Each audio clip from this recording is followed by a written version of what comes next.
Bonjour à tous les fans de musculation et de fitness. Bonjour à tous les fans de Fitness Mag.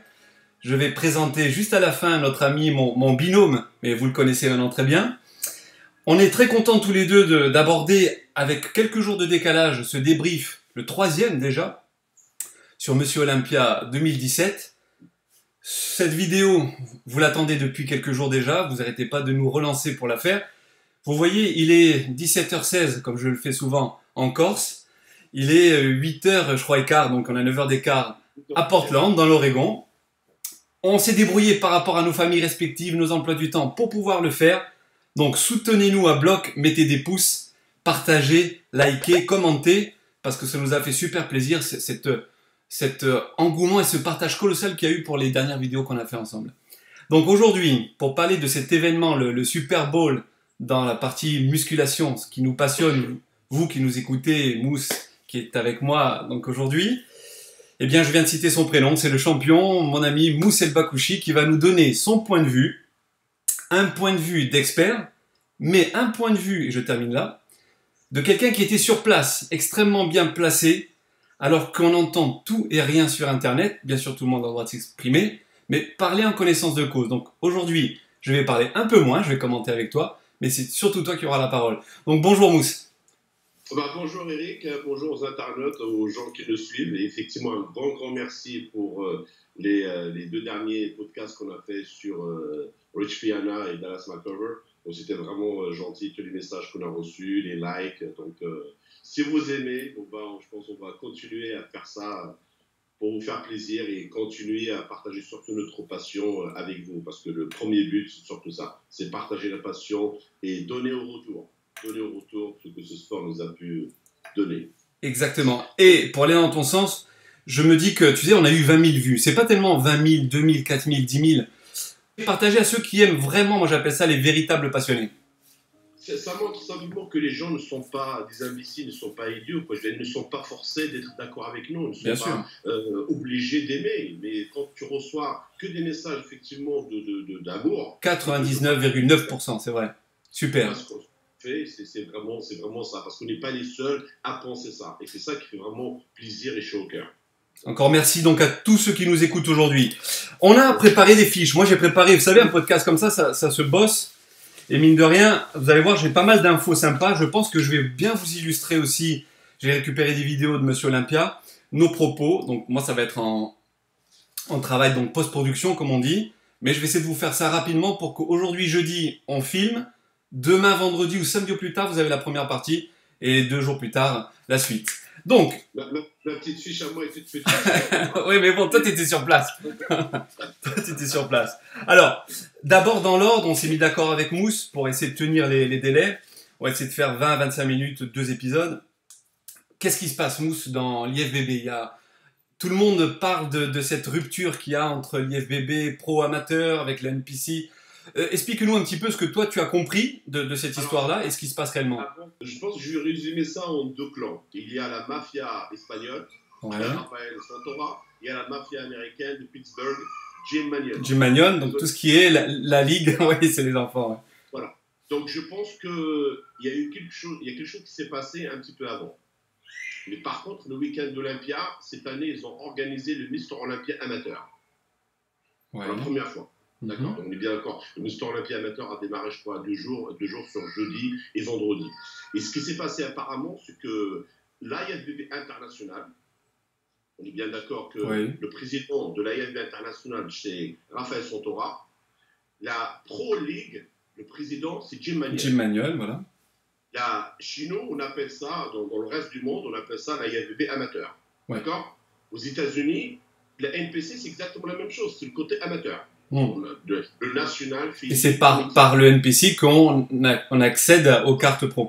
Vraiment de notre IFBB. De notre cursus français IFBB. Amateur. Donc, quand les officieux, les juges et tout ça, ils sont arrivés pour juger Olympia amateur, ils tombent sur les juges NPC qui veulent juger le show. IFBB International dit oh là, on arrête, vous n'allez pas juger parce que vous n'êtes pas qualifié. Ce n'est pas un concours NPC. Nous, on est des juges internationaux. C'est pour ça qu'on est là. Parce que c'est juste logique. C'est Mister Olympia amateur. Donc, ça attire le monde entier. ce n'est pas NPC qui est juste américain en général. Donc le clash a démarré là. Et c'est marrant d'ailleurs parce que j'avais entendu ça vite fait par des gens qui parlaient dans le bus quand je partais à l'expo. Mais le soir, j'ai remarqué quand même que c'est un Mister Olympia, quand même, c'est le 7e titre et tout ça, donc il y a quelque chose. Mais je n'en ai pas vu Rafael Santora, qui est toujours là. Voilà. Donc, oui. La rupture était déjà entamée là. Ouais. Voilà. L'IFB international dit OK, on divorce maintenant avec la NPC. On suspend la NPC.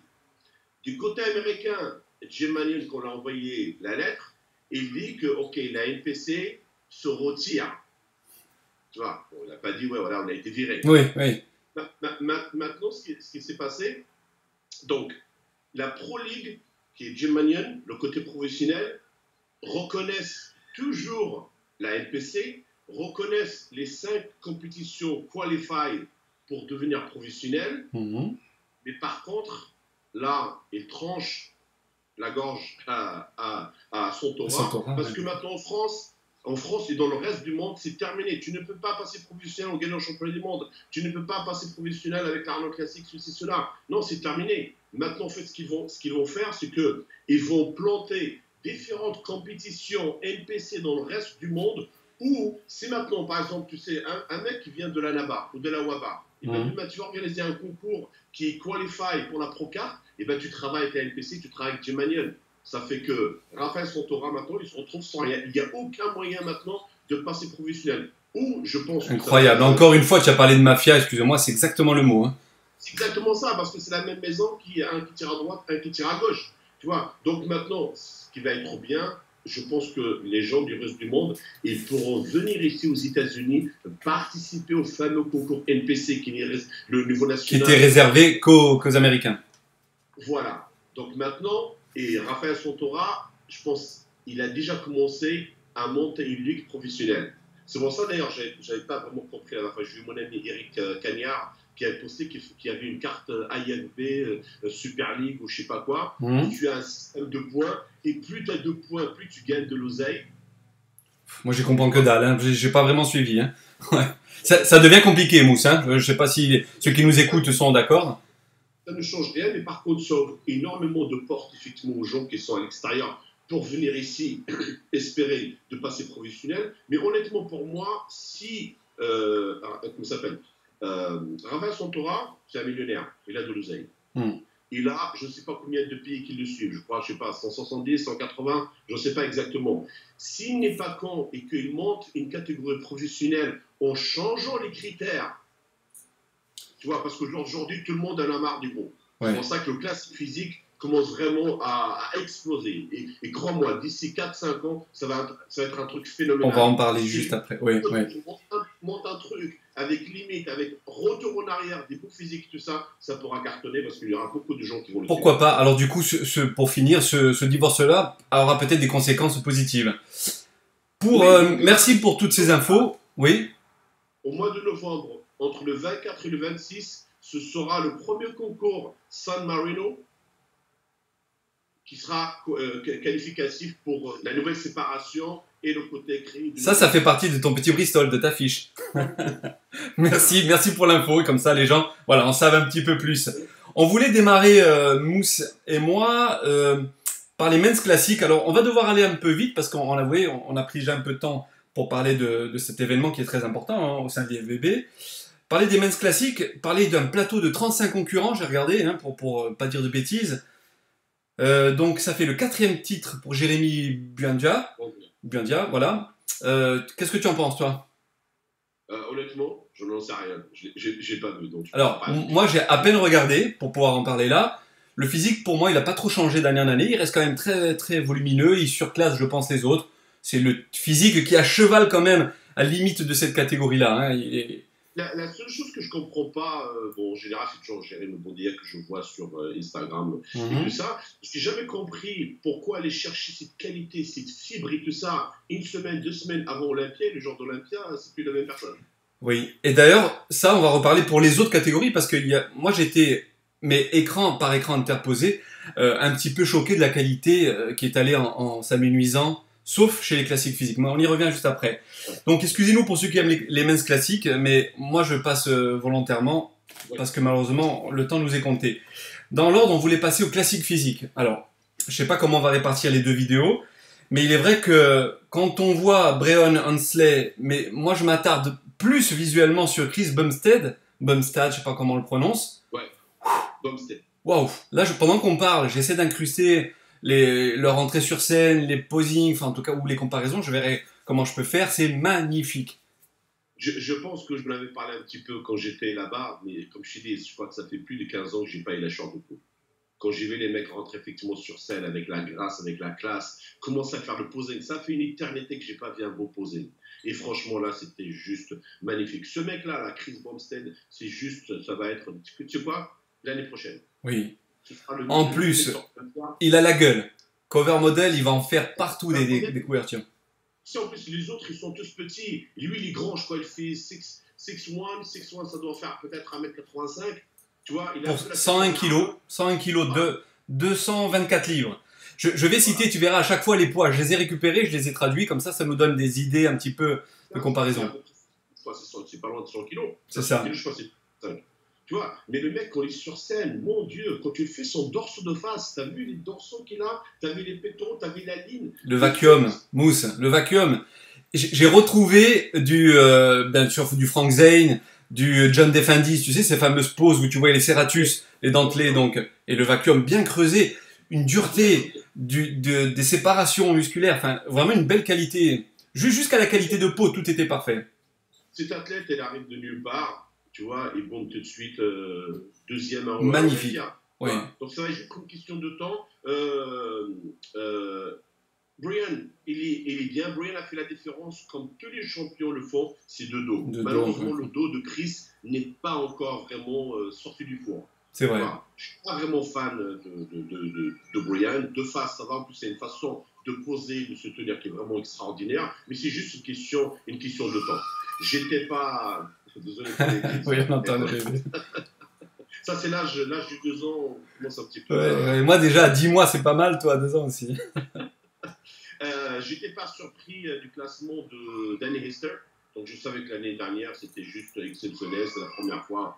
Donc, on lui a donné. Donc là, ça suivait même un petit peu par son attitude. À mon avis, il a dû comprendre que bon, cette année. Oui, et même lui, il l'a dit, hein, vers la fin de sa préparation, ça commençait à être vraiment très très dur et il avait du mal à récupérer. 48 ans, 79 kilos, très très beau physique, hein, mais par rapport au niveau de cette année, je crois que même ceux qui essayent et qui espèrent se classer et faire quelque chose en classique physique, ça va être dur parce que quand je vois, j'ai noté, hein, le 3e, George Peterson, Arash Rabar, terrible aussi, hein, super physique. Hein.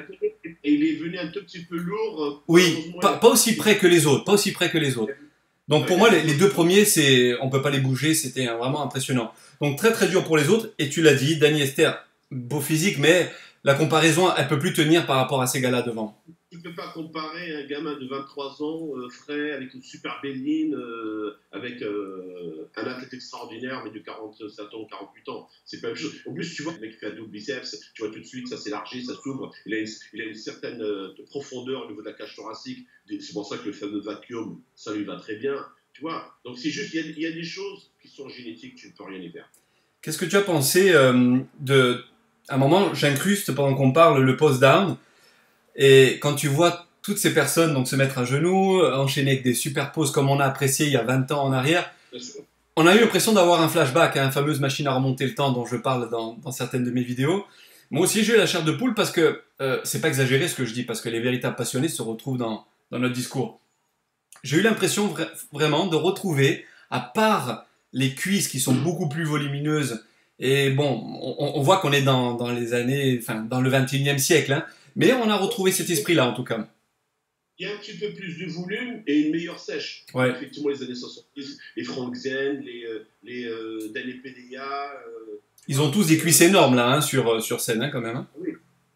C'est vrai, mais magnifique. Flex Wheeler, mon ami. Flex Wheeler, ça donne quoi quand on est sur place? À quel rang te trouvais-tu? Ben, pour que les gens sachent, bon voilà, je veux dire, on est en train de faire ce podcast, je vais donner mon avis et tout ça, sans prétention, je me considère pas comme un super méga expert.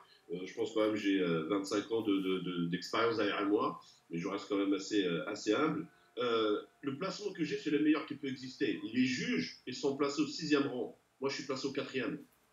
Donc tu sais, tu peux aller derrière ou sur les côtés, ce n'est plus la même chose. Quand je regarde et ne serais-je la scène et que je regarde les projecteurs sur le côté, ce n'est plus les mêmes physiques. Donc les gens qui commandent derrière leur ordinateur et sur les photos, s'il vous plaît, arrêtez. Ça n'a rien à voir. Ce que vous pensez voir, ce n'est pas la réalité. Et je le dis encore, si les juges sont placés bien cette place-là, parce que c'est la meilleure place pour te regarder. D'ailleurs, juste derrière eux, c'est tous les photographes, Eric Masson, le Masson Development, Flex Magazine, ils sont tous juste derrière. Tu vois, moi, je suis juste 2 crans devant. Alors, c'est hyper important ce que tu dis parce que même moi-même, qui l'ai vu en partie en direct et puis après en partie en différé, parce qu'avec le bébé, c'était pas facile durant la nuit, comme je t'expliquais tout à l'heure en off, j'ai essayé de m'approcher de l'écran, la qualité, je t'ai dit, était pas bonne. Je peux pas juger, donc je vais parler vraiment de manière totalement subjective. Donc, écoutez peut-être mes propos si vous voulez les avoir, mais ce que vous devez vraiment écouter, et je pense boire comme de l'eau, hein, c'est ceux de Mousse, parce que voilà, contrairement à ceux qui parlent, mais qui n'étaient pas sur place, lui était très très bien placé face aux athlètes sur scène. Donc, Flex Wheeler, comment tu l'as trouvé sur place?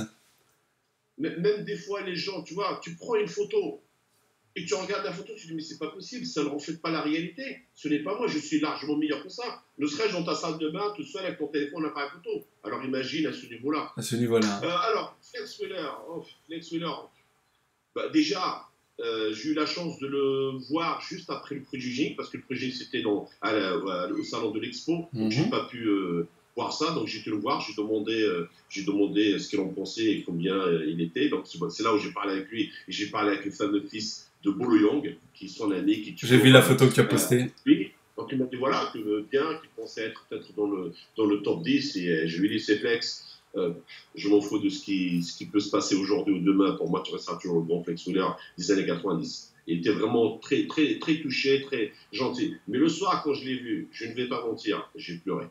Parce que son discours était tellement magnifique. C'était un vrai discours. Pas les discours à la Phil Heath quand il gagne, au Flex Lewis, sont toujours là en train de mettre de l'émotion et de faire chialer pour pas grand-chose. Mais là, tu sentais que le mec... Lui, le trémolo, il était sincère. Hein, ouais.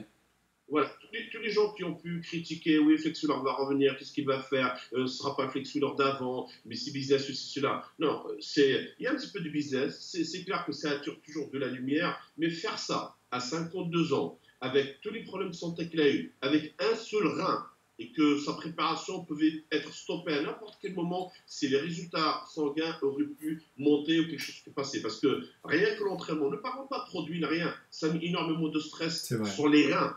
Donc éliminer ça sur un seul rein, chapeau. Exactement. Et là, c'est juste un exemple pour montrer aux gens. Hey, chapeau ou dangereux, mais chapeau. Vous pouvez faire quelque chose, vous pouvez toujours le faire. Il n'y a pas de limite, il n'y a pas d'âge, il n'y a pas de maladie. Quand on veut mener le combat, on le mène. Et franchement, c'était très, très touchant. C'est clair, voilà, c'était plus le physique de Flex Wheeler qu'on l'avait la trentaine.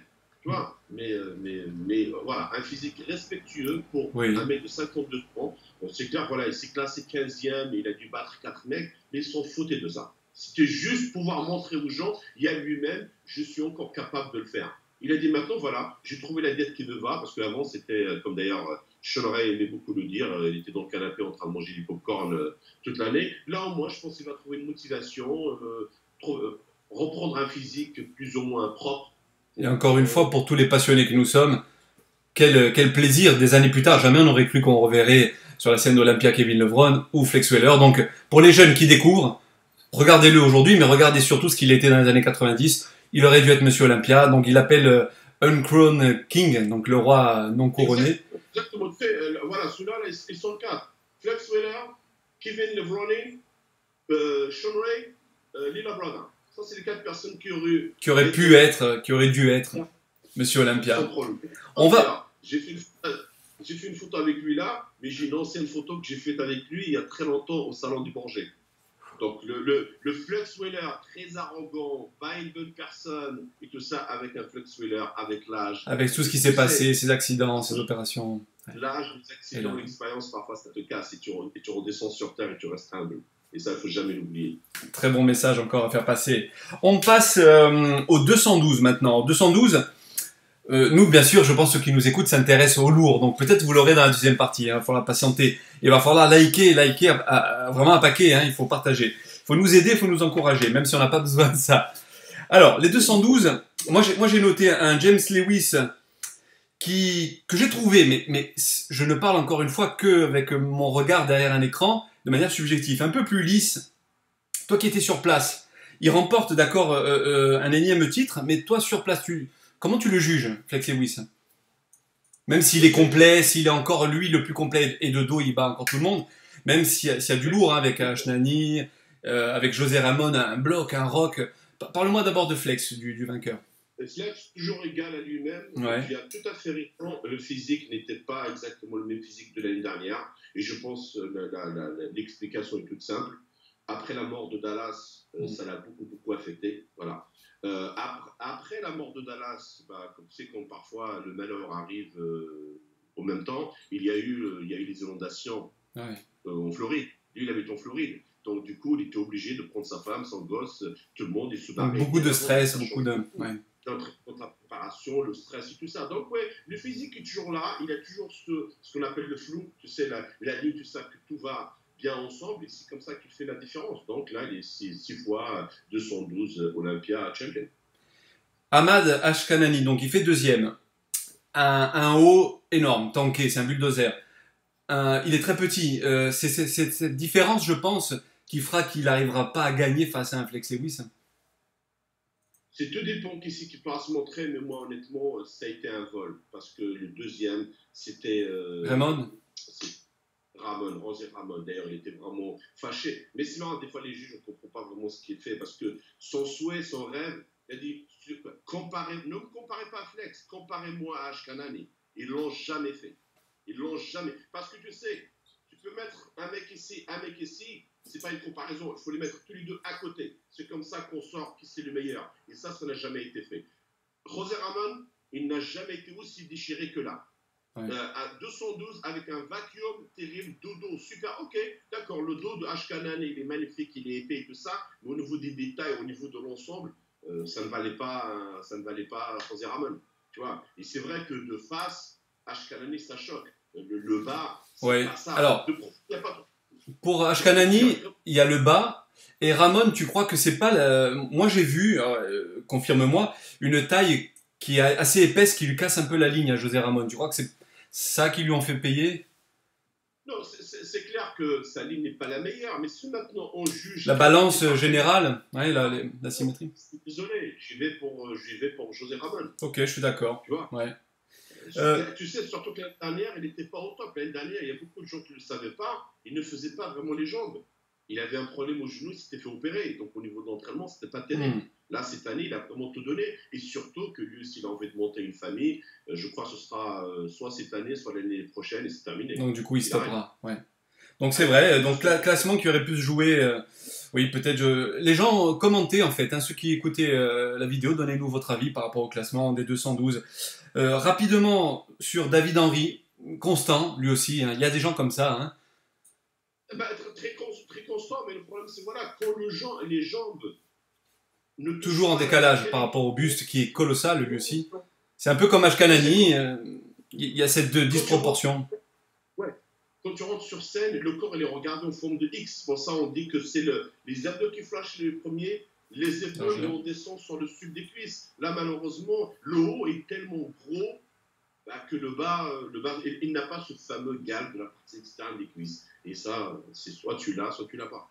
On commence au moins cette vidéo, on va essayer de laisser quand même aborder les lourds. Hein. On arrive aux lourds et on va faire comme tu avais proposé l'an dernier. Tu sais, on va partir du 10e, exceptionnellement là du 11e. Oui. Et on remonte doucement jusqu'au premier. Allez, c'est parti. Si vous aimez, likez, partagez encore une fois. Je me répète, mais franchement, quand je vois les daubes qu'il y a sur Internet et le mal qu'on se donne à faire toutes ces fiches et à parler avec passion... Si on est vu par 1000 personnes, on disait qu'on ne cherche pas le nombre, hein, mais on préfère qu'il y en ait 20 000 quand même. Hein. Bon.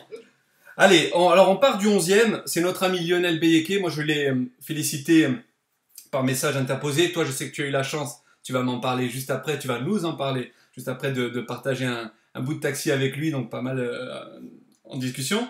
Lionel Beyeke, mon seul point de vue. Donc, déjà, je lui ai dit que si je regardais Olympia, c'était vraiment en grande partie pour lui et les classiques physiques. Sinon, j'aurais pas regardé cette année. Ce que je vois à l'écran, toujours cette fameuse ligne fantastique, et toujours ce qui nous déçoit pour lui, parce que tant de sacrifices qui ne sont pas récompensés, c'est ce voile qui a enlevé plusieurs places en fait. Alors, lui a vu beaucoup de critiques tomber sur lui. Je pense que ça lui a fait du mal, alors que c'est sans doute encore une fois indépendant de sa volonté, parce qu'il dit qu'il a eu pas mal de soucis avec son coach au dernier moment.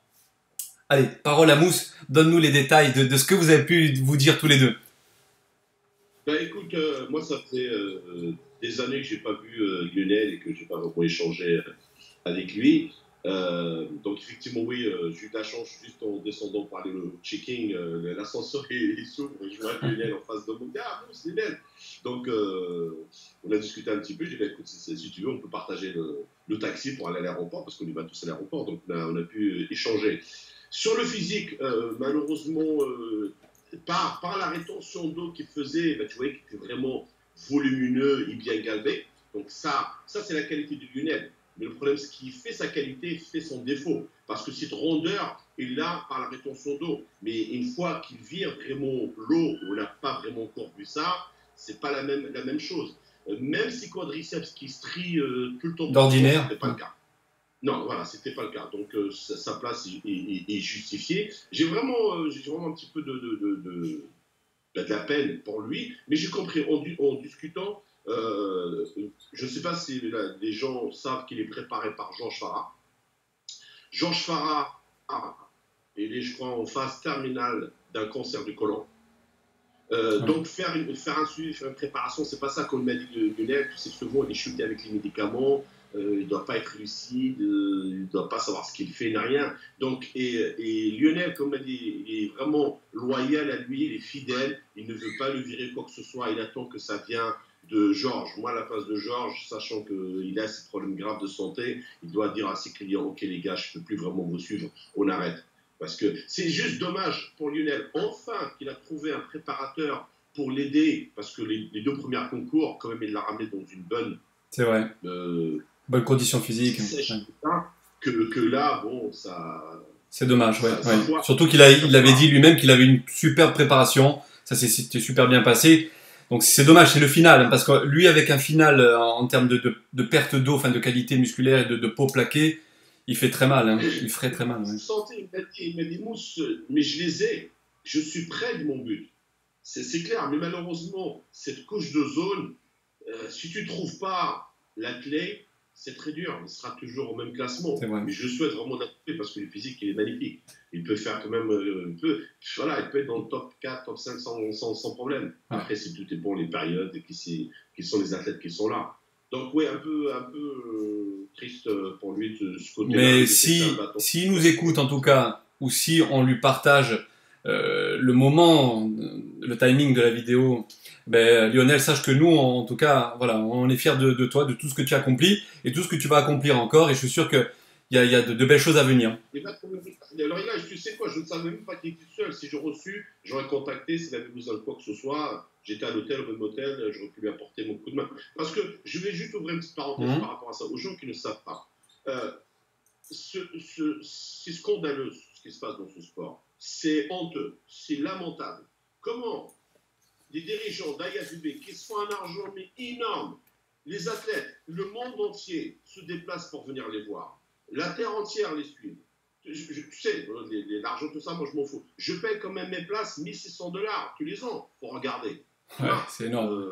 Il y a beaucoup de gens qui sont en catégorie VIP qui payent ça. Et comment ça se fait qu'on ne paye même pas l'hôtel aux athlètes? Comment ça se fait qu'on ne paye même pas l'avion aux athlètes? Tout dans leur poche. Bikini, tout ça, on va aller juste sur la catégorie reine qui est l'Open.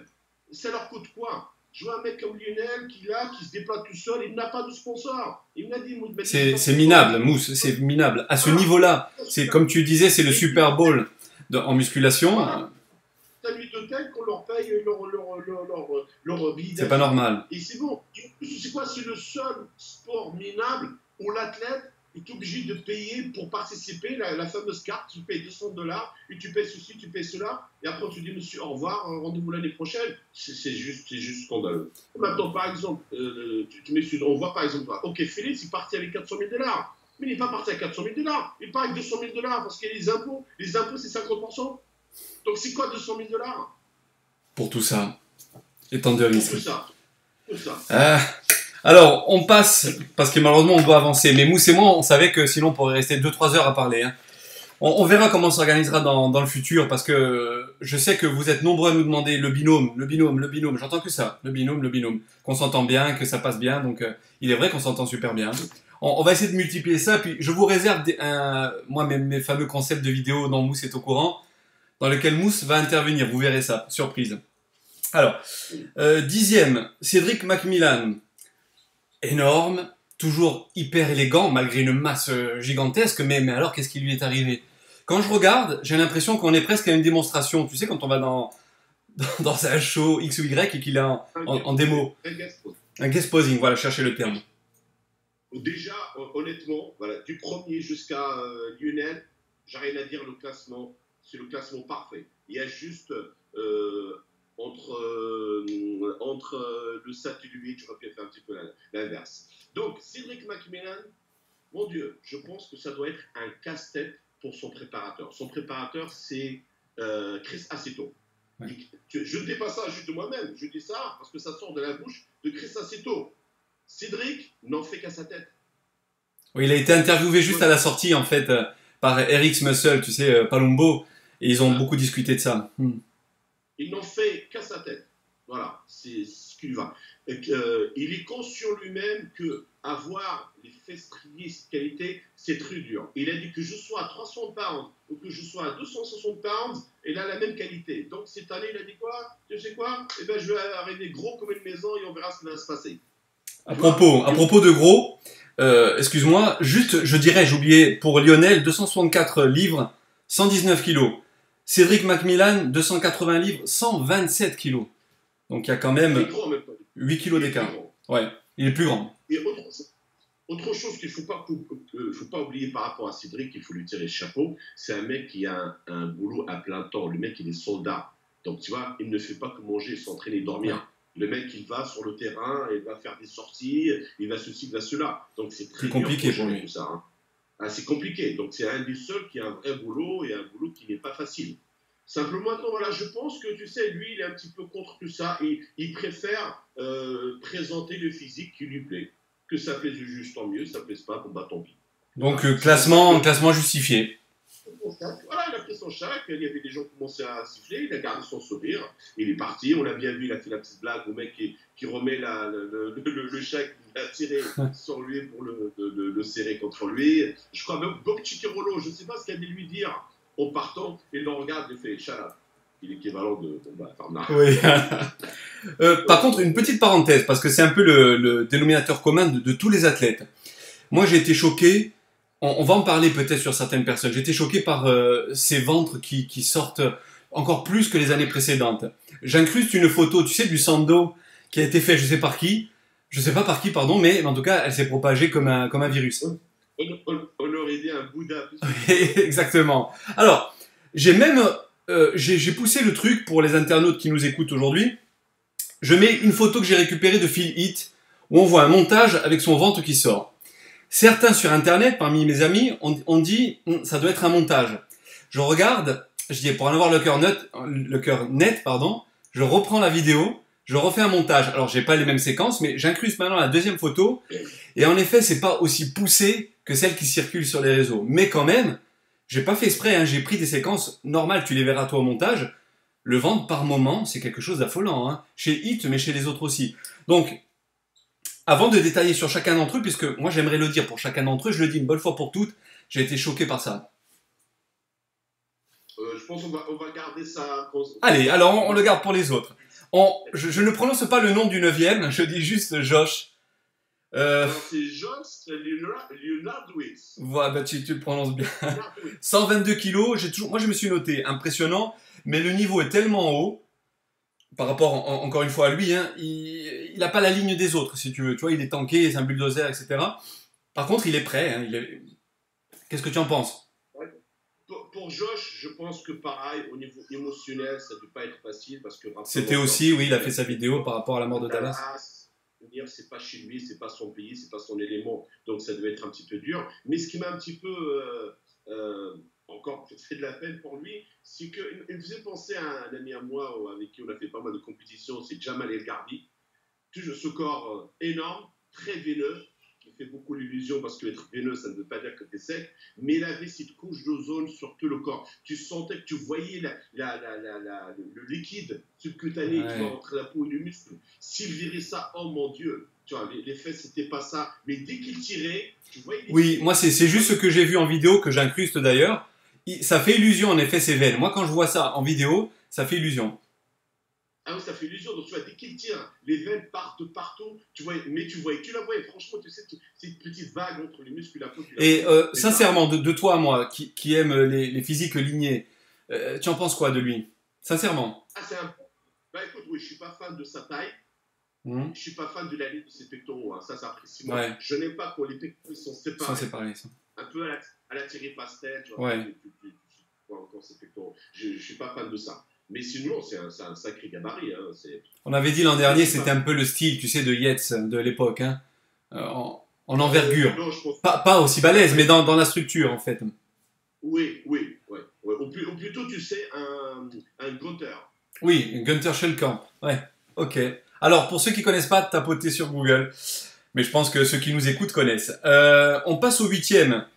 Alors, 8e, c'est quelqu'un qui a bougé énormément. Vive Oxygen Gym, hein. On parle de Brandon Curry. C'est quelqu'un qui était toujours mis en avant pour sa génétique de fou, en fait, hein, mais qui arrivait toujours... Pardon ? On l'a surnommé de Prodigy. Voilà, ce Prodigy. Mais il manquait toujours, un peu comme Lionel, malheureusement, toujours cette qualité, ou ce petit plus, en tout cas, pour pouvoir rivaliser dans un top 10 et en top 6 encore plus. Donc moi, j'ai marqué métamorphosé, génétique de dingue, insertion incroyable. Il garde une petite taille alors qu'il a mis des kilos et des kilos de muscles en plus. Il est dans le team d'Oxygen Gym avec Chris Cormier. Je ne sais pas si c'est Chris aussi qui s'occupe de lui comme pour Big Ramy. Chris Cormier s'occupe de tout le monde, mais au niveau posing... Ok. En tout cas, voilà, progression phénoménale. Voilà. C'est surtout le posing coach. Son coach, c'est Abdullah. À l'Oxygen Gym, ils ont deux coachs. Il y a Abdullah et il y a Askar. Ok, merci. C'est les deux Super. coachs qui suivent toute l'équipe. Vous voyez, Mousse, il en sait des choses. Donc là, il nous en apprend plein. Moi, tu m'en apprends. Je sais, on revient encore. Si j'ouvre ma bouche, il faut que je sais de quoi je parle. Donc, je suis sur place. J'écoute ce qui se dit à droite, à gauche. J'analyse. C'est juste parce que je suis passionné. Hein. Et je pense qu'au final, notre podcast, il sera complet. J'espère en tout cas. Donc, encore une fois, n'hésitez pas à nous le dire et à critiquer si vous n'aimez pas. Hein. Si c'est constructif... On prend Brandon Curry, donc. Qu'est-ce que tu peux dire sur lui? Donc, tu as tout à fait, Eric. Pour moi, c'est celui qui a le plus progressé. C'est pour ça que je n'étais pas d'accord, parce que les gens n'ont pas vu. Le soir, quand on est au dîner avec tous les athlètes et tout ça, il y a Bob Chikorolo, il y a Jemani, il y a tout le monde. Donc, ils font une petite récompense. Ils ont récompensé Nathan Diasha comme l'athlète qui a le plus progressé. Ça, je n'étais pas vraiment d'accord. Pour moi, Brandon Curry mérite ce titre et la petite statue qui va avec.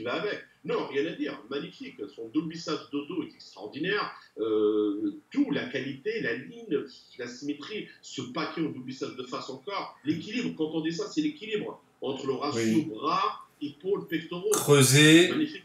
La meilleure condition physique qu'il a jamais eue. Donc, une bonne place. Il aurait pu monter un petit peu, enfin avec Nathan. Ça se suit parce que Nathan DHA, le 7e, donc lui aussi, même endroit, Oxygen Gym. Progression, je vois en poids. Hein. Brandon Curry, il est plus petit, 114 kg. Nathan DHA, c'est à peu près la même taille, 118 kg, 262 livres. Lui aussi, j'ai marqué en progression au niveau volume.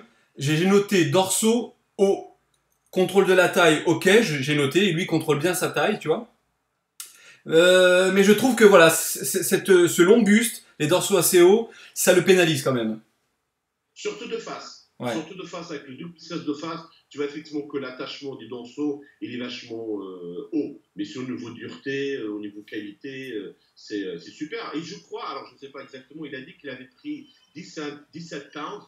17 pounds, à mon avis, ça doit faire peut-être les 9 kilos à peu près, l'année dernière et cette année, parce que ça se voit au niveau densité et épaisseur. Il est très rond, il a l'air je suis sûr si on le touche, c'est du rock, hein, c'est impressionnant. Hein. Tu sais, il a tellement une masse pectorale vachement épaisse, quand tu le fais son double biceps de face, on voit presque qu'il a du mal à ouvrir, à y aller vraiment, finir la pose. Ouais. Tellement que c'est compact. C'est impressionnant. Alors, dans le côté impressionnant, Il y a son collègue, enfin, on est quelque part, ils se suivent tous, hein, il y a beaucoup d'Oxygen Engine, ils sont 4 sur 10 quand même. Hein. Là, c'est un sacré team, hein. C'est un sacré team. Hein. De Bataille, de ramener une sacrée team, d'avoir la meilleure team au monde. Et si tu vois tous ces mecs, ils sont dans le top 10.